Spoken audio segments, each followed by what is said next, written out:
Hi guys, my name is Brooke and I travel with my dog Pippa in my 2004 Honda CRV full time. We've been on the road in this CRV since May of 2021, but we've been full-time traveling since August of 2020, and we have had a lot of questions recently about my typical travel day. When I decide that I want to go to a new place, I do a lot of prep work to make my travel days go really smoothly beforehand. So if I do have the time and it's not based on weather, I try to make sure I do a full chore day before my actual travel day. I try to do nothing else but drive on my travel days. So the day before, I know I'm going to be traveling, especially if it's a longer distance, I go somewhere and take a shower. I do all of my laundry, including my sheets, my blankets, everything. I will go grocery shop, drop trash, fill up my water, get Pippa's food, anything I need to do in a town to prepare for that travel day. I make sure that night before everything is put away, including my groceries, including my laundry, as much as I possibly can. So then while I am traveling, I'm not worried about, not having water for Pippa's water bowl, or not having clean laundry, or that things are kind of just everywhere and flying around the car when I'm driving. So I just make sure it's a lot easier on me. It's a lot less stressful for Pippa as well, because then we're not driving and having her, a little more anxious when I'm getting in and out of the car. So on the day of the actual travel, I typically get up pretty early. I'm a morning person, especially in the summer when the sun rises very early. I will usually get up when the sun's up. So that sometimes is as early as like 6 something in the morning, and I will just get up and go. I've picked my location and I will start our day. Normally I have already prepped anything that I want in the morning the day before, like I said. So I've gotten gas, I've gotten energy drinks, coffee, etc. that I want to take with me that morning. So I'm not stopping as soon as I start.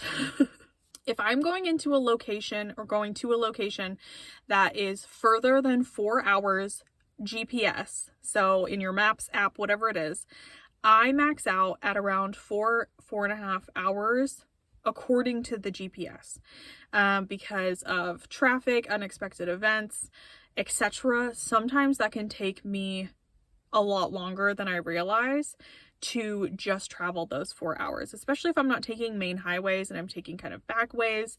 I only drive about 4 hours on the map every time I do it. If I'm going somewhere further than the 4 hours, I make sure I look ahead to potential stops, right? A lot of people want to know, if you're not going to make it to a campsite, where do you sleep when you're stopping at night?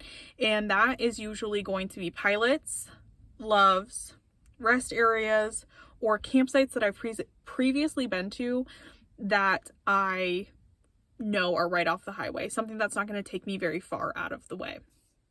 I don't mess with trying to find a lot of new places during those times. I stick with things that are very tried and true. I don't try to do anything that's going to cause more stress onto our travel day. Say if those 4 hours are kind of flying by and I feel like I can push a little bit longer, I will pull up on my Maps app or on the Pilot app or on the Loves app, and I will either look for RV friendly pilots or Loves. Both of them will say it inside the app. I like them to be RV friendly because I know that they allow overnight parking for pretty much everybody then, and I don't have to go in and ask. Or I will pull up the map and I will literally just search up rest area, and they will mostly tell you where they all are, and then I will cross check those rest areas with the Campendium app, because there are reviews on Campendium and I can see if people felt sketched out there, if it was a safe place, if it was a loud place, if there was lots of trucks, etc. So I kind of know what to expect when I get there, and then I put that in as my destination instead, and I will go there. A lot of the times these areas have restaurants around them. They're typically closer into town than I normally stay. So what I normally do is, if you're thinking about how all of this travel day goes, I've probably gotten up early and made pretty good headway, stopped for gas, and probably stopped to make lunch somewhere. So it's still early by the time I get into that 4-hour range unless there's been some sort of, you know, accident or traffic or something like that. So what I typically will do then is treat myself to picking up food or taking Pippa to a dog park or anything like that. I kind of build that into our day since she doesn't get walks as often. And so I'm not getting to a rest area or a Pilot or a Love's too early to where I'm spending a lot of time there where people are kind of like seeing me, I guess. I do, like, I'll go pick up food from like a place I wouldn't normally go, or I'll try a new restaurant, and that's when I do those kinds of activities, or on those travel days. Typically I wait till it gets dark, pull into the rest area, pull into the truck stop, put all my window covers up. Pippa's already gone to the bathroom, Pippa's already been fed. Neither of us then have to get out of the car, and then we just go to sleep. I am a little more careful when I'm traveling and using rest stops and truck stops because I don't like to get out of the car and kind of like hang out or be getting in and out a lot. When I'm in those areas, especially if it's the summertime and it's a lot more busy, I tend to just try to stick to myself, keep all of my stuff closed in so I don't become a target of any kind of convenient crime. And I'm just kind of a mystery person that has all their window shades already up, and I go from there. I just do it very quickly. I don't make a big deal out of it. I don't get super scared about it, but I also don't make it known that I'm there. So unless somebody has seen me pull in and seen, you know, that 2 seconds that I don't already get those front window covers up really quickly, I don't then have to interact with anybody or have an awkward situation at all. Like I said, I have everything put away, clean sheets, all of that's what helps when I just pull in like that.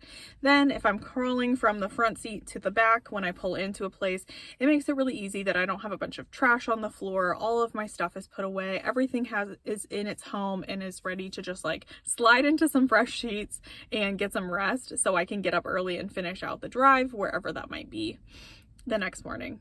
Because I typically don't try to sleep in or like hang out at rest areas or truck stops later in the day. So I just get up right when we get up in the morning and head out.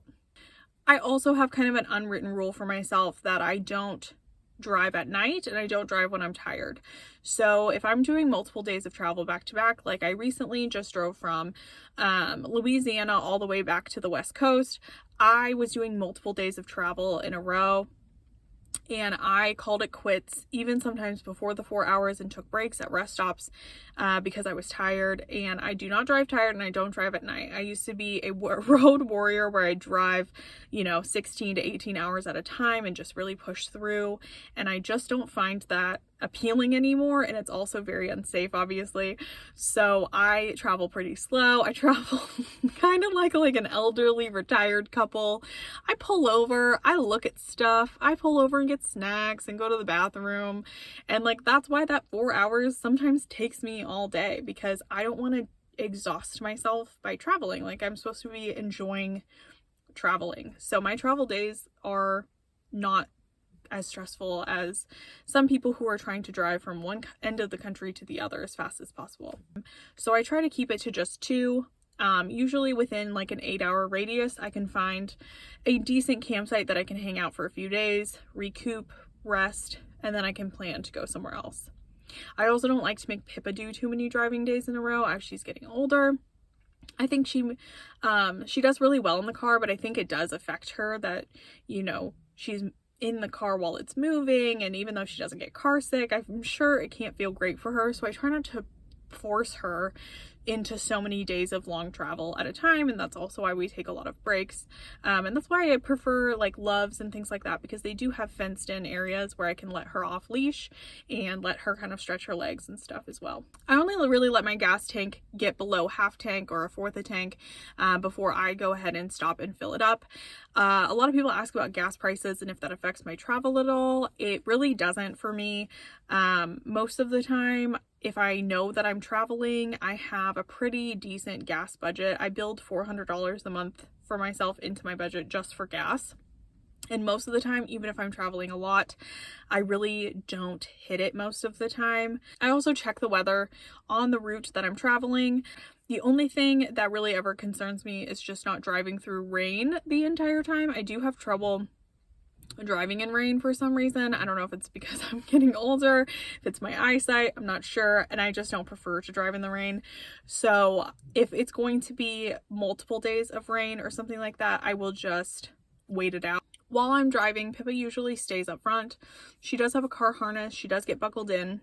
Recently, she has not preferred to sit in the front, and I do need to find a way to rig up her harness in the back. She does sneak back there and wants to lay down kind of the way she is. But eventually I will figure out a way to rig a strap across the back so she can still have her seatbelt on, but have a little bit more leeway of where she can sit.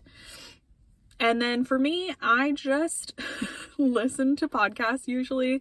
That's where I catch up on a lot of my podcasts. So many people ask me what my favorite podcasts are. The ones that have kind of had a hold on me for a long time have been Office Ladies, Box of Oddities, Two Girls, One Ghost, and Jim Harold's Campfire. Other than that, I don't have much else to talk about my travel days. I just think the biggest thing that has changed my travel days and making them go smoothly is that preparation day beforehand, instead of trying to do any of that on the actual travel day or having to do that in the new location after I've already gotten to a campsite or something. I just tend to do it before I leave instead of after I get there. It just has made things so much easier and so much more less stressful, especially if I am staying at rest areas and truck stops on the way there when I stop. So that's kind of it. I hope this helps. I hope it helps you plan. If you have any questions about what I've asked or need clarification, you can let me know in the comments below. Other than that, I will see you guys on the next one. Bye!